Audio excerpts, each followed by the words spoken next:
Commander Jake Morrison stood on the bridge of the UES Defiant and stared at the screen in front of him. The colony world of New Terra was burning. Smoke rose from 100 different fires across the main city. Buildings that had stood for 20 years were now piles of broken metal and concrete.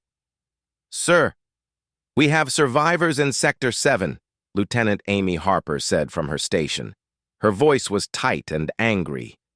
Jake felt his hands curl into fists. 40,000 people had lived on New Terra 3 days ago. Now most of them were dead. The ones who survived had lost everything.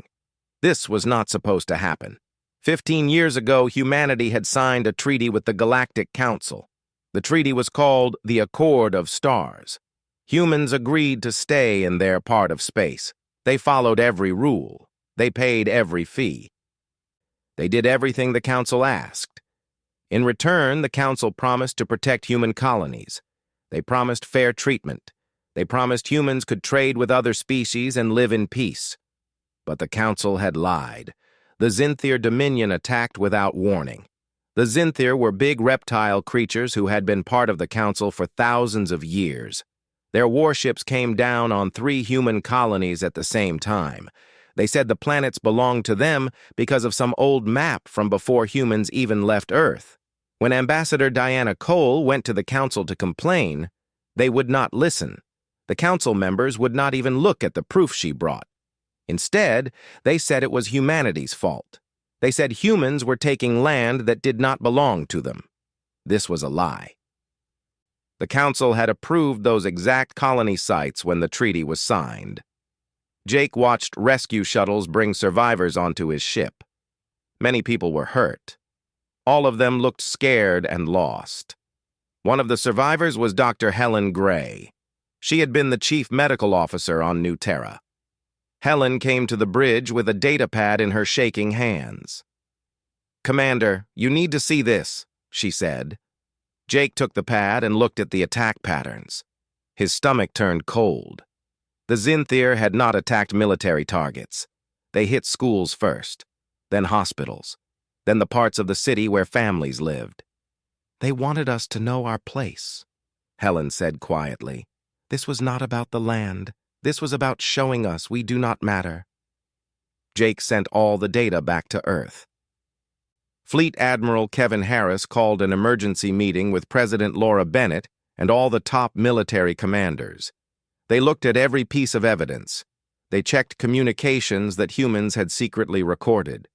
The truth was worse than anyone thought. The Galactic Council knew about the attack before it happened. Some council members had even told the Zinthir to go ahead. They thought humanity needed to learn a lesson.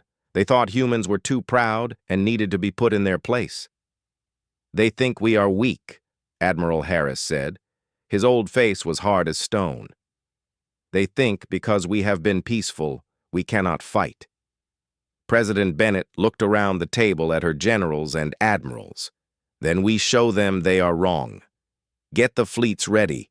If the Council will not protect us, we protect ourselves." But Jake Morrison had a different idea. Before the treaty, before humans met aliens, they had built weapons. Powerful weapons. Terrible weapons. Weapons that could destroy entire worlds. When they signed the treaty, humans promised to get rid of these weapons. They had lied. The weapons were still there, hidden and waiting. Jake sent a coded message to Admiral Harris. The message was simple. "We need to open the vaults." On Mars, deep under the red sand, there was a base that did not exist on any map. Its name was Black Site Omega. Colonel Ryan Blake was in charge of the base. He had been waiting for 15 years, hoping this day would never come. When he got the authorization code from Earth, Ryan stood in the main control room and took a deep breath. Around him, engineers and scientists moved to their stations. These people had kept the secret for years. They had maintained weapons that were never supposed to be used. "Bring everything online," Ryan said. The base hummed to life. Lights came on in rooms that had been dark for over a decade. Computer systems that had been sleeping woke up. And in the deepest vaults, weapons that could crack planets, stirred. Captain Sophie Turner walked up to Ryan with a tablet. "Sir, we have full authorization from President Bennett. We can start making more." Ryan nodded slowly. He thought about what these weapons could do. Kinetic rods that hit like nuclear bombs. Tiny machines that could take apart anything atom by atom. Missiles that could make stars flicker and die. And worst of all, bombs that could tear holes in space itself. The galaxy had no idea what humanity had been hiding. They thought humans were simple and weak. They thought humans only knew how to build slow ships and basic weapons. They were about to learn the truth. Jake got new orders while his ship was still helping survivors. He was told to take a small group of ships into deep space. There was an old station out there, left over from the early days of human exploration. Inside that station was something called the Phoenix Protocol. "What is the Phoenix Protocol?" asked Lieutenant Ben Carter. Jake had only heard rumors. "It is a weapon we built in case we ever needed to make the galaxy afraid of us." The trip to the old station took 3 days. The station floated in empty space between stars. It was dark and cold. When Jake's team went inside, they found what they were looking for in a frozen storage room. The weapon was small, about the size of a large suitcase. But the box it was in had warnings written on it in 30 different human languages. Every warning said the same thing: do not use unless there is no other choice. Dr. Lisa Grant scanned the weapon with her equipment. Her hands shook as she read the results.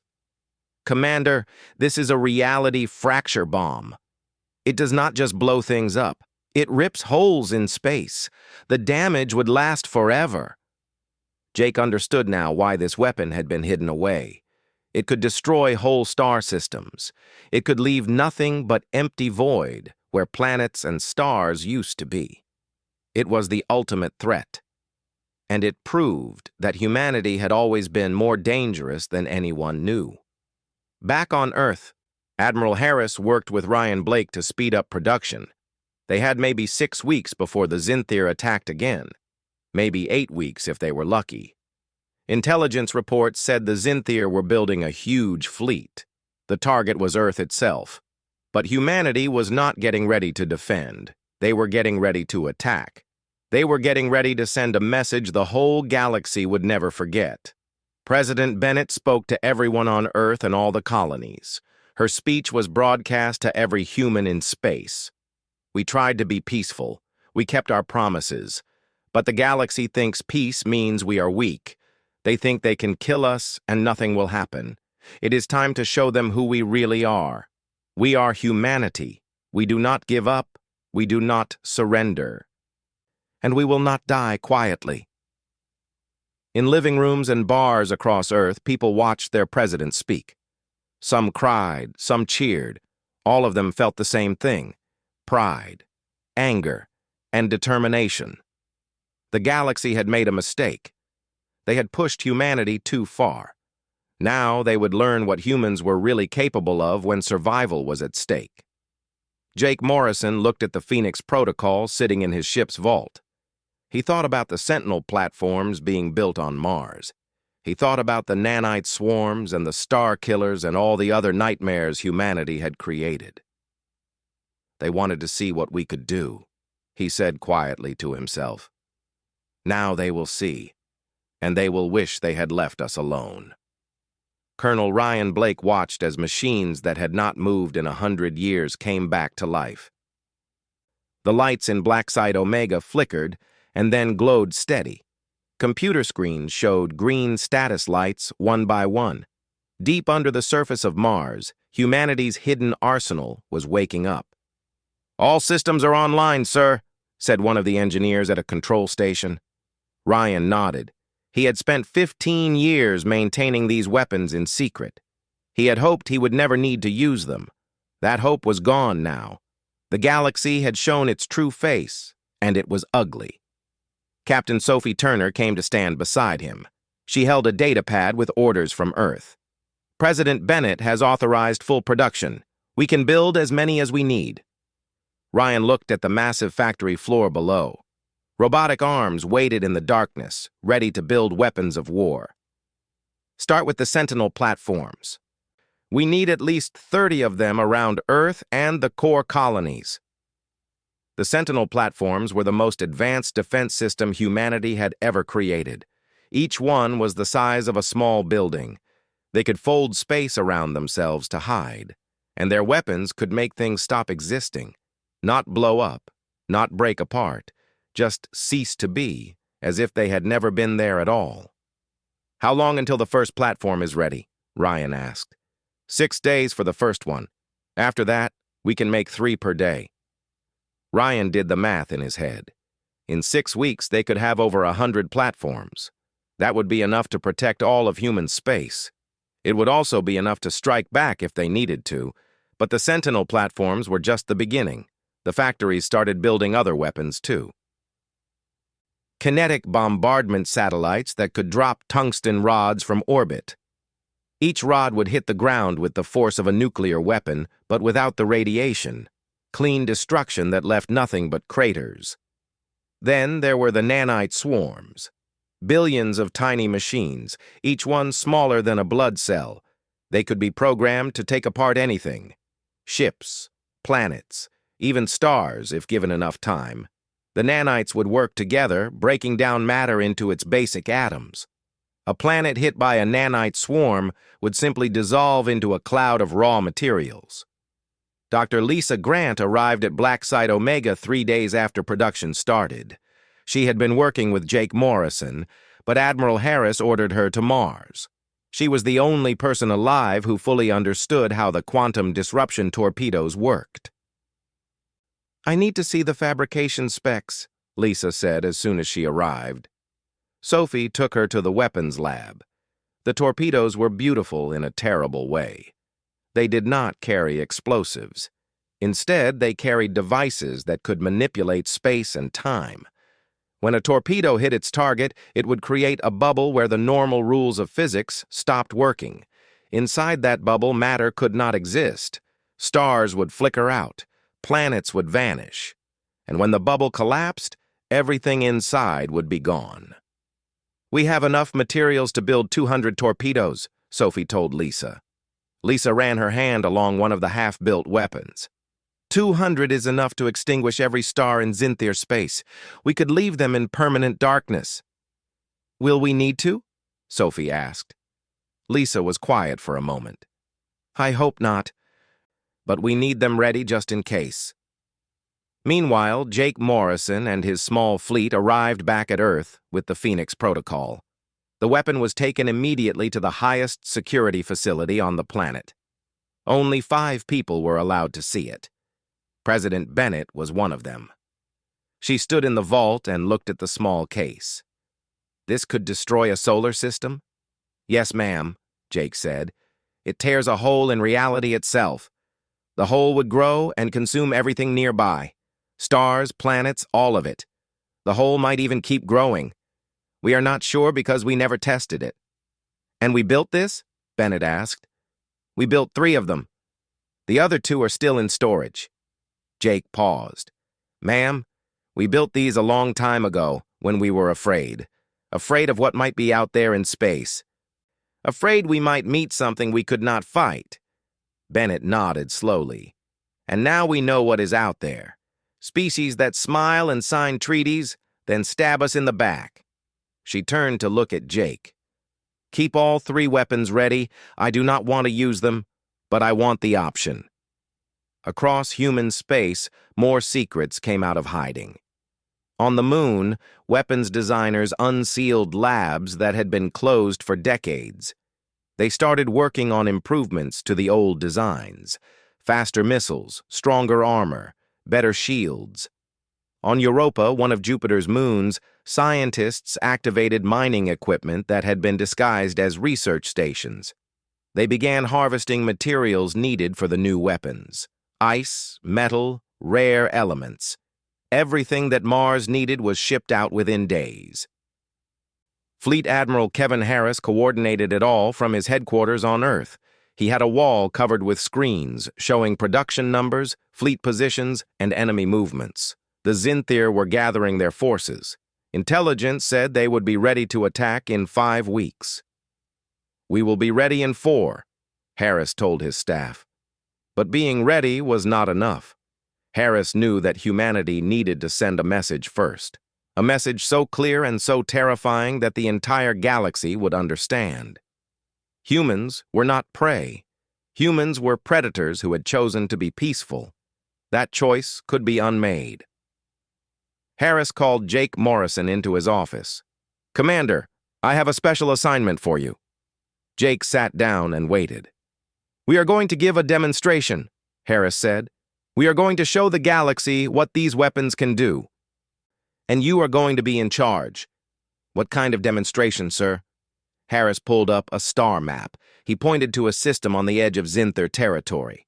"This system has 3 planets, no life, no colonies, nothing but rocks and empty space. In 4 weeks, we are going to invite the entire galaxy to watch us destroy it." Jake felt a chill run down his spine. "All 3 planets?" "All 3 planets. We will use a different weapon on each one. The kinetic bombardment satellites on the first, the nanite swarms on the second, and the quantum torpedoes on the third. That will terrify them," Jake said quietly. "Good. Let them be terrified. Let them understand that we have been holding back." Harris leaned forward.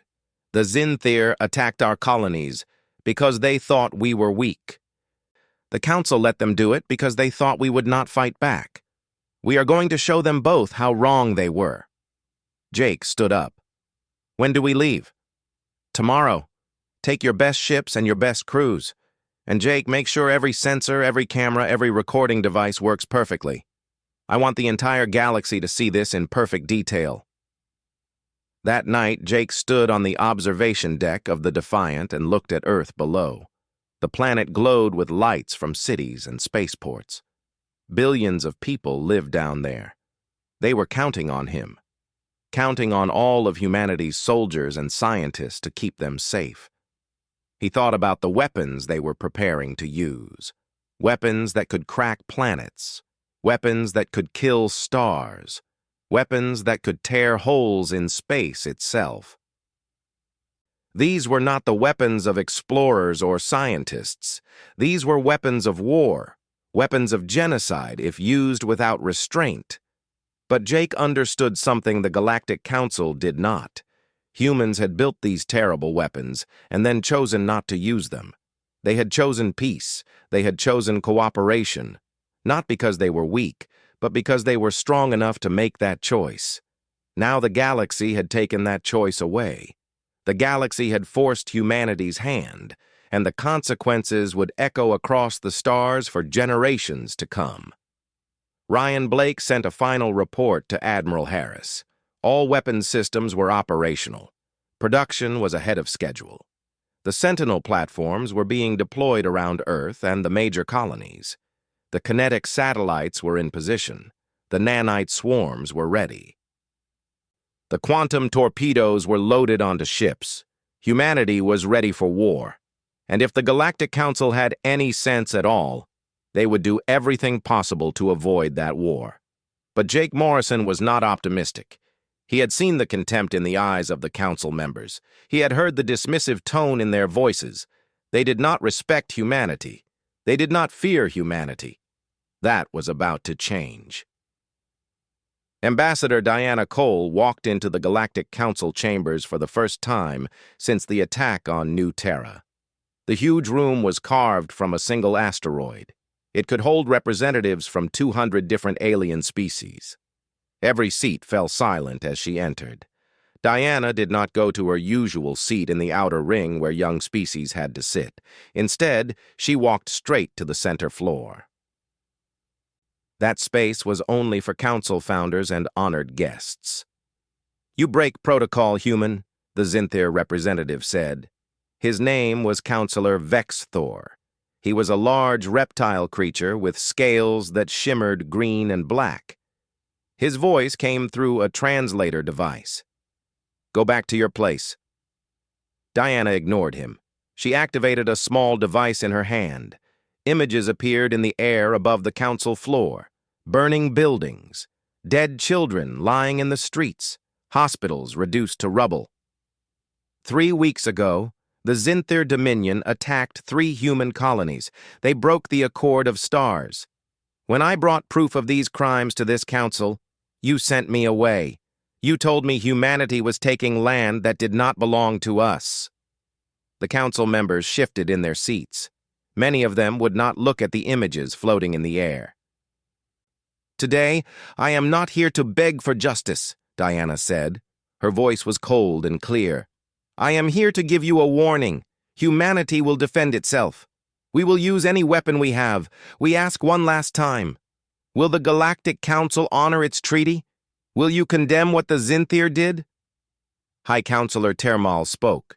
He was one of the Vorshani, an ancient race that had been in space for thousands of years. Ambassador Cole, the Zinthir have historical claims to those systems. Your species is young. Perhaps you do not understand how complicated galactic politics can be. Then let me make it simple for you, Diana said. She uploaded data to the Council's central computer. All around the chamber, Council members accessed the information. Gasps and sounds of alarm came from dozens of translator devices. The data showed technical specifications for 6 different weapon systems. Each one was more terrifying than the last. Weapons that could drop mountains from orbit. Weapons that could dissolve planets. Weapons that could turn off stars. And weapons that could tear holes in reality itself. These are theories, Vexthor said, but his voice had lost its confidence. Primitive attempts to seem dangerous. Diana smiled, but there was no warmth in it. 3 days ago, we reactivated all of these weapons. In 4 weeks, we will provide a demonstration. We have chosen an empty system near Zinthir space. The demonstration will show exactly what humanity can do when we are pushed. She turned to walk away, then stopped. We do not want war. We never did. But if war is what you give us, we will fight in ways you cannot imagine. This is humanity's final warning. Choose wisely. As Diana left the chamber, her aide Marcus Webb rushed to her side. Ma'am, Admiral Harris just sent a message.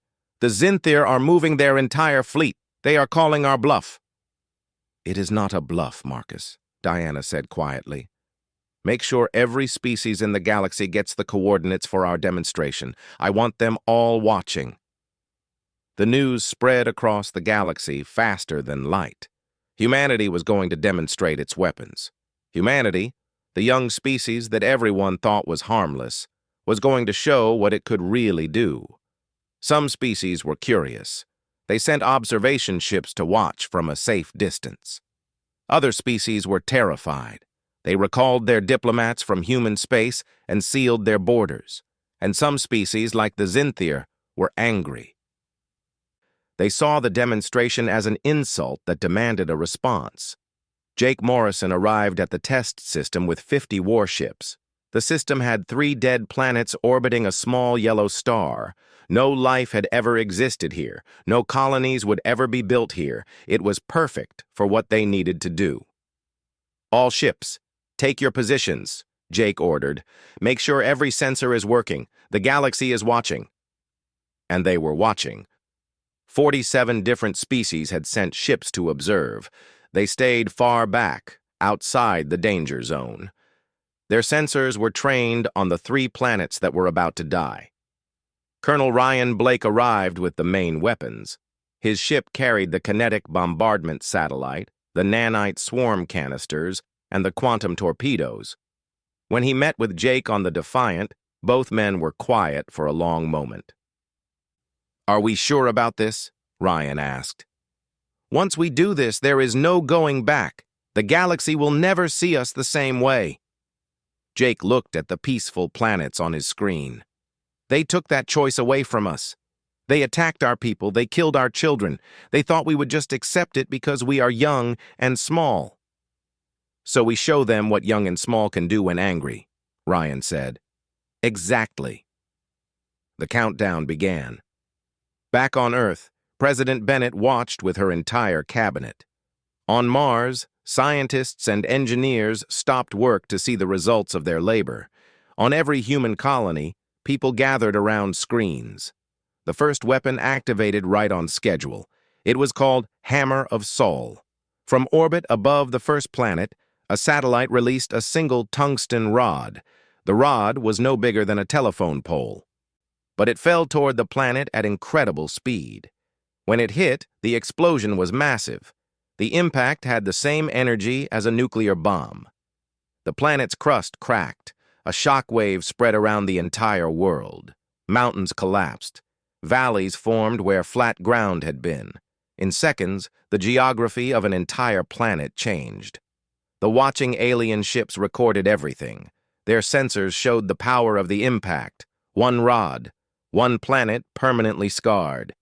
"Deploy the nanite swarm," Ryan ordered. A canister launched toward the second planet. It broke apart in the atmosphere, releasing trillions of tiny machines. Each machine was too small to see with the naked eye.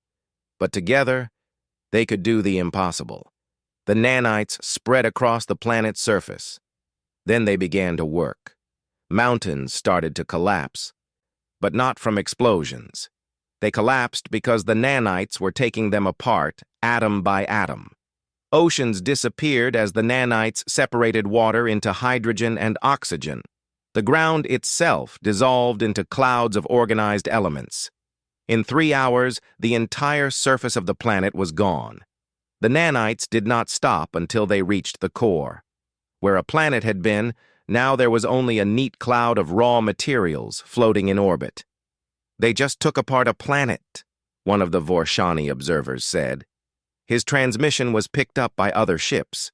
"Not destroyed it, disassembled it, piece by piece." The alien observers started to back away. Some of them were already preparing to jump to faster-than-light speed. But humanity was not finished.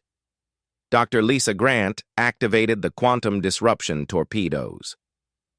3 missiles launched toward the system's star. They accelerated to nearly the speed of light. When they reached the star, they detonated at exactly the same moment. The star flickered. For 5 seconds, it simply stopped existing. The system plunged into complete darkness. The temperature dropped instantly. Every sensor went dead. In that moment, billions of alien observers across the galaxy felt true terror. Humans could turn off stars. Then, just as suddenly, the star came back. Light and heat returned. The system stabilized. "We can turn off suns," Admiral Harris said on an open galactic broadcast. "For a short time, as you just saw, or permanently if we choose, but we prefer to keep the lights on." Many of the alien observation ships were already jumping away. They had seen enough.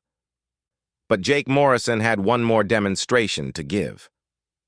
"Activate Sentinel Platform Alpha," he ordered. The platform appeared from folded space. It was massive, covered in weapons that seemed to bend light around them. The platform oriented toward the third planet. A single beam shot out. The planet did not explode. It did not crack or melt. It simply stopped being there. One moment it existed. The next moment there was only empty space. The planet had been removed from reality itself. "The Sentinel platforms create localized reality fractures," Diana Cole explained in her broadcast to the Council. "They do not destroy matter. They remove it from existence. No debris, no radiation, just absence." The silence on the galactic communication channels was complete. No one had anything to say. There were no words for what they had just witnessed. Finally, High Counselor Terramal spoke. His voice was shaking. "This is madness. No species should have such power." "Then perhaps you should have thought about that before you betrayed us," Diana replied. "We now have 36 Sentinel platforms active around human space. We have enough nanite swarms to disassemble every Zinthir world. We can extinguish every star in their territory, and we have weapons even worse than these." She paused. "But we do not want to use any of them. We want peace. We want trade. We want to be part of a community that respects all its members. The question is this: Does the Galactic Council want the same thing? In the council chambers, representatives from dozens of species looked at each other. They had made a terrible mistake. They had pushed humanity because they thought humans were weak. Now they knew the truth. Humanity had always been dangerous. They had just been choosing not to show it. The Zinthir Dominion did not understand fear. Their culture was built on strength and conquest. They had defeated hundreds of species across thousands of years. When they saw humanity's demonstration, they did not see a warning. They saw a challenge. Fleet Commander Zalthex stood on the bridge of his flagship and watched the replay of humanity's weapon test. His clawed hand gripped the arm of his command chair. Around him, his officers waited for orders. "They destroy empty rocks and think we will run," Zalthex said. His voice was a low growl. "They are children playing with fire. We will show them what real power looks like." The Zinthir fleet began to move. 300 warships, each one larger than anything humanity had built. They had plasma cannons that could melt through any armor. They had shields that could absorb nuclear explosions. They had conquered worlds that had fought back much harder than humans ever could. Or so they thought. Admiral Kevin Harris watched the Zinthir fleet on his displays back on Earth. 300 ships against humanity's 50 at the border. The numbers looked bad, but numbers only mattered if you were fighting a fair battle. This was not going to be a fair battle. "Send Commander Morrison his final orders," Harris said to his staff. "Rules of engagement are weapons-free. He is authorized to use any system necessary to protect human space." President Laura Bennett stood beside Harris. She looked tired. The last month had been the hardest of her presidency. "How many Zinthir will die?" "As many as it takes to make them stop," Harris said. He turned to look at her. "Ma'am, they are bringing 300 warships to kill us. We did not start this. We tried peace. They rejected it." Bennett nodded slowly. "I know. I just wanted to hear someone say it out loud." Jake Morrison received his orders on the bridge of the UES Defiant. He read them twice to make sure he understood. Then he gathered his command staff. "The Zinthir fleet will be here in 6 hours," he told them. "They outnumber us 6-1. They think they can crush us with numbers and firepower." Lieutenant Amy Harper looked at the tactical display. "What are our orders, sir?" "We make them understand that numbers do not matter anymore," Jake said. "We show them what happens when humanity decides to fight back." The hours passed slowly. The human fleet spread out in a defensive formation. Each ship was positioned to provide overlapping fields of fire. But more importantly, each ship was positioned to give the Sentinel platforms clear lines of sight. The platforms were invisible, folded into space 3 light-years away. They could fire through folded space and hit targets with perfect accuracy. The Zinthir had no idea they were there. Dr. Lisa Grant checked the quantum torpedo systems one more time. Captain Sophie Turner made sure the nanite swarms were ready for deployment.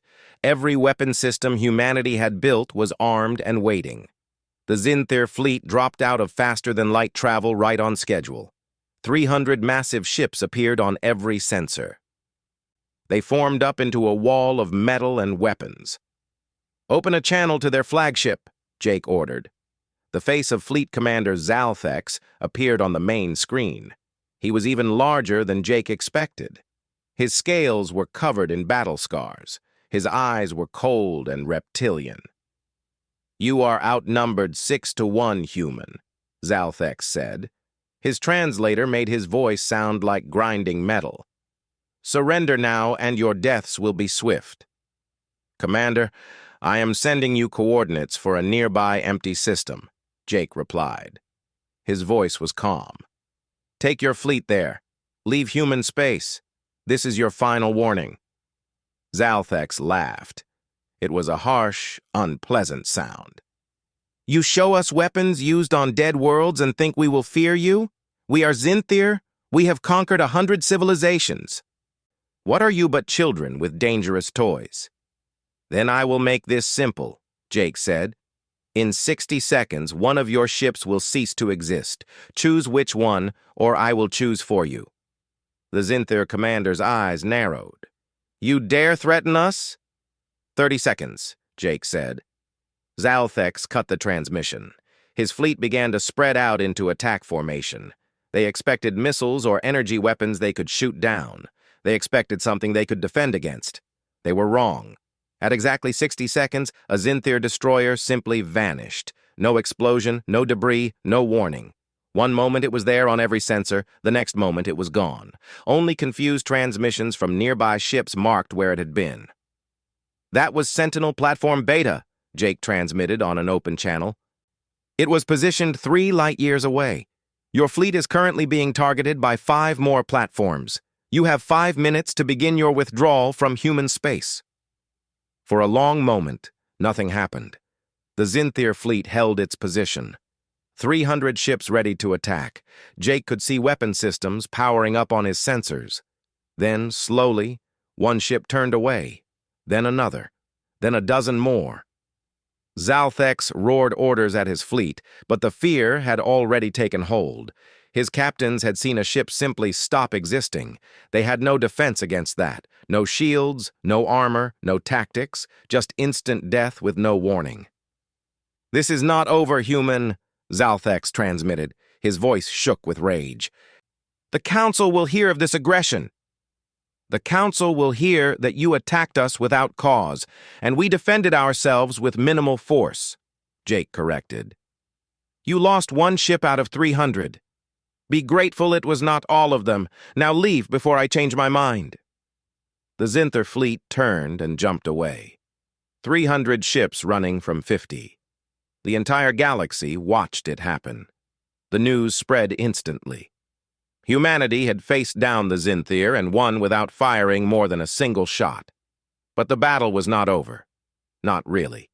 Admiral Harris knew the Zinthir would not give up. Their pride was wounded. They would regroup and try again. But next time, they would come prepared. Next time, they would bring more ships. That was fine. Humanity would be ready. The Sentinel platforms remained in position.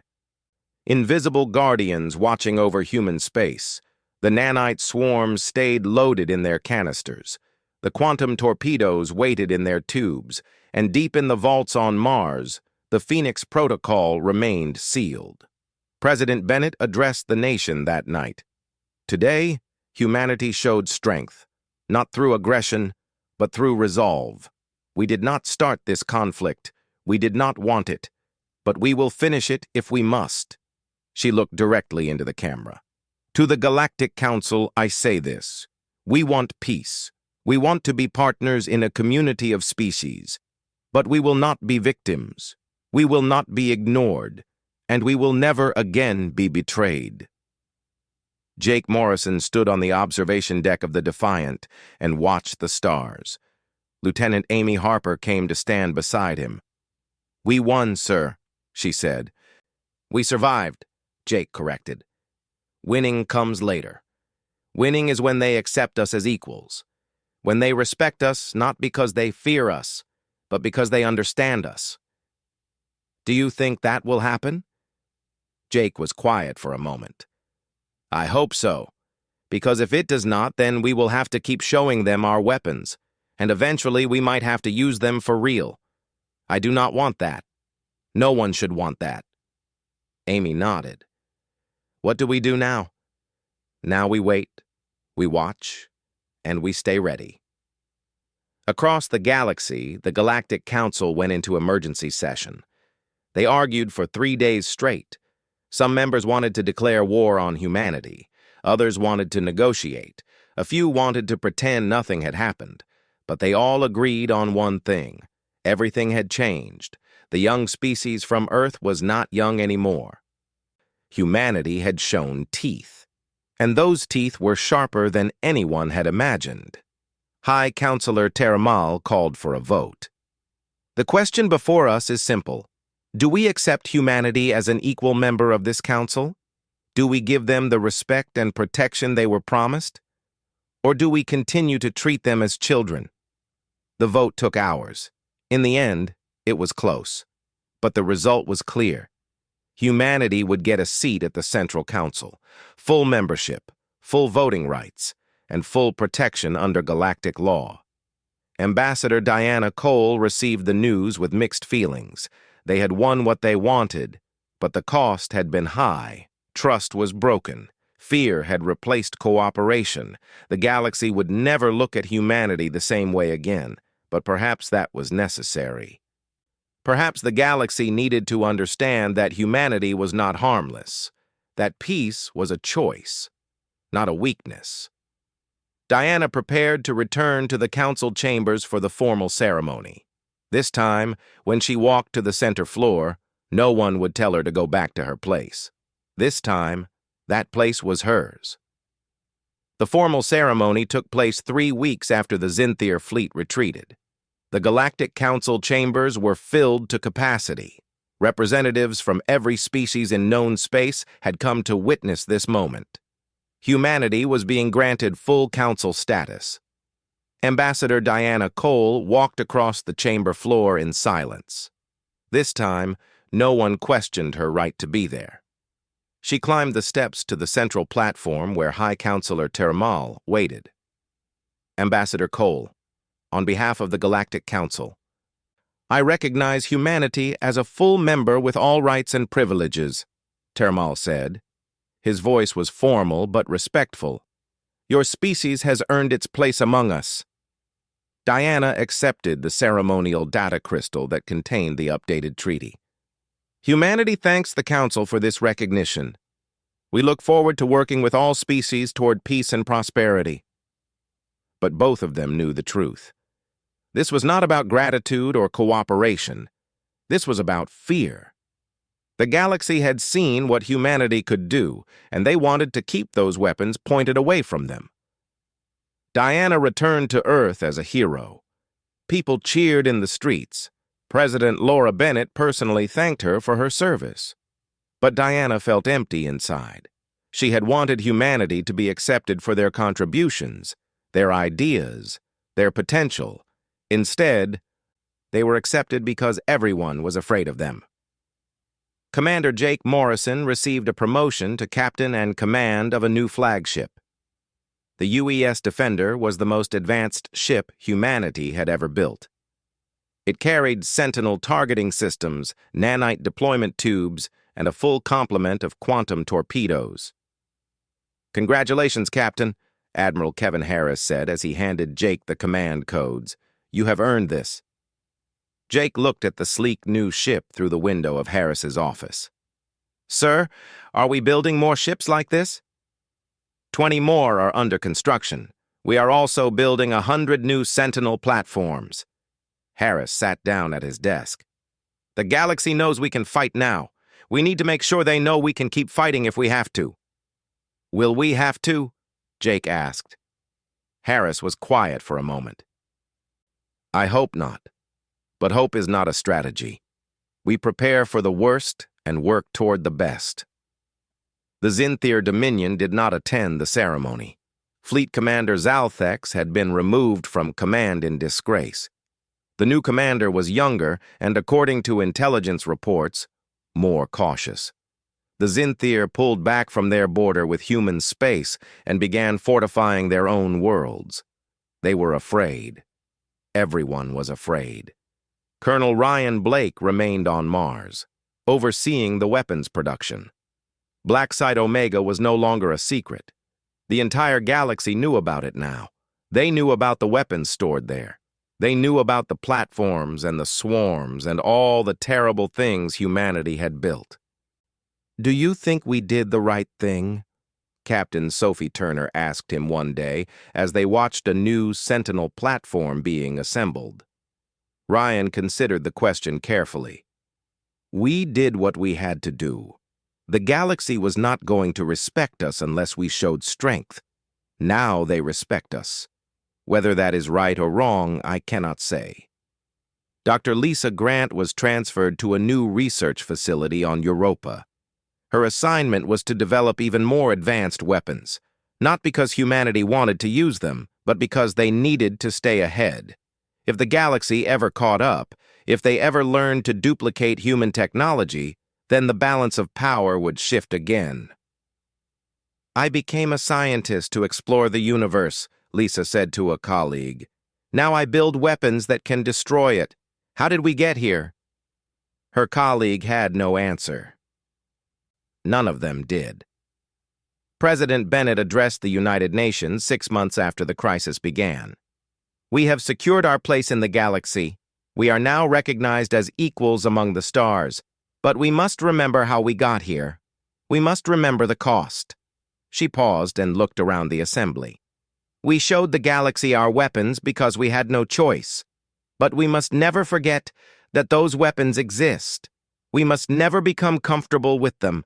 The day we stop being afraid of what we can do is the day we become the monsters the galaxy already thinks we are." The speech was broadcast across all of human space. In homes and bars and ships, people listened. Some agreed. Others thought Bennett was being too soft. The debate raged for weeks. Jake Morrison did not participate in the debate. He was too busy with his new command. The UES Defender was assigned to patrol the border regions, showing the flag and reminding everyone that humanity was watching. One day, he received a personal message from Ambassador Diana Cole. "Captain Morrison, I wanted to thank you personally for your service. What you did helped save our species." Jake recorded a reply. "Ambassador, I just followed orders, but I want you to know something. I think about that Zinther ship every day. The one we erased. I gave the order and it stopped existing. 300 crew members. Gone in an instant. They were the enemy. But they were still people." Diana watched the message in her office. She understood what Jake was saying. Victory had come with a price. Not just in resources or time, but in innocence. Humanity could never again claim to be purely peaceful. They had shown they could kill with terrible efficiency. The Galactic Council's first major act after admitting humanity was to pass new weapons restrictions. No species would be allowed to build reality-fracturing devices. No species would be allowed to develop planet-destroying nanites. No species would be allowed to create star-killing torpedoes. Diana stood before the council and smiled. "Humanity agrees to these restrictions on one condition. All species must agree, including humanity. We will decommission our weapons if everyone else does the same." There was a long silence. Every species in the chamber knew what that meant. If everyone decommissioned their weapons, humanity would be the last to do so. They would verify compliance before destroying their own arsenal. And if anyone cheated, humanity would still have the means to respond. It was a clever trap. The galaxy had pushed humanity into building these weapons. Now humanity was offering to get rid of them, but only if everyone else went first. In the end, no agreement was reached. The weapons remained. The Sentinel platforms stayed active. The nanite swarms waited in their canisters. And the Phoenix Protocol remained locked in its vault, ready to tear holes in reality if needed. Years passed. Trade routes opened between human space and dozens of alien civilizations. Cultural exchanges began. Human scientists collaborated with alien researchers. Children on Earth learned alien languages in school. The galaxy slowly relaxed. Humanity proved they could be trusted with their power. They did not use their weapons for conquest. They did not threaten weaker species. They acted as responsible members of the galactic community. But everyone remembered the demonstration. Everyone remembered the planet that simply stopped existing. Everyone remembered the fleet that ran rather than face human weapons. Jake Morrison, now an admiral himself, stood on the bridge of the UES Defender 20 years after the crisis. His hair was gray now, his face was lined, but his eyes were still sharp. "Sir, we are receiving a distress call," his communications officer reported. "A colony is under attack. Not one of ours. Belongs to the Trell Confederation." The Trell were a peaceful species. They had been among the first to welcome humanity to the Council. They had no weapons capable of defending themselves. "Who is attacking them?" Jake asked. "Pirates, sir. A large group. At least 50 ships." Jake did not hesitate. "Set course, maximum speed, and charge the weapons. All of them." The Defender and its escort ships arrived at the Trell colony within hours. The pirate fleet was in the middle of bombarding the surface. When they saw the human ships arrive, they tried to run. Jake opened a channel. "This is Admiral Morrison of the United Earth Systems. You are attacking a member of the Galactic Council. Stand down immediately or face the consequences." The pirate commander laughed. "What will you do, human? We are 50 ships. You are 10. I will ask once more. Stand down." The pirates opened fire on the Trell colony instead, a deliberate provocation. Jake's face went cold. "Sentinel Platform Delta 9, target the pirate flagship. Fire." The pirate flagship vanished. 50 ships instantly turned and fled at maximum speed. They did not stop running until they were 3 systems away. The Trell were saved. They sent messages of gratitude to Earth. They offered trade deals and cultural exchanges. They called humanity their saviors. But Jake felt no satisfaction. He had just erased another ship, another crew, more deaths on his conscience. That night, he recorded a message to be sealed until after his death. "To whoever finds this, I want you to know that we built terrible weapons. We used those weapons to protect ourselves and others, but every time we used them, we lost something. We lost the dream of being explorers and scientists.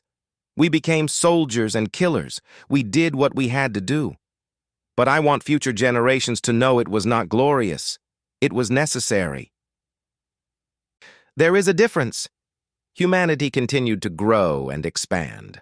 More colonies were founded, more ships were built, the weapons remained, always ready but rarely used. The galaxy learned to respect humanity not just for their strength, but for their restraint. President Bennett's words became a motto taught to every soldier and officer in the Earth fleet. "We are dangerous because we choose to be peaceful. Never forget that choice, never abuse it, and never let anyone force us to make it again." The Galactic Council stood at the start of a new era, an era where humanity was an equal partner, where young species could look to Earth as an example of how to stand up for themselves, where peace was maintained not through naivety, but through strength tempered with wisdom. The galaxy had betrayed humanity. Humanity had delivered its final warning, and the galaxy had listened. Now they would all live with the consequences, for better or worse, for generations to come.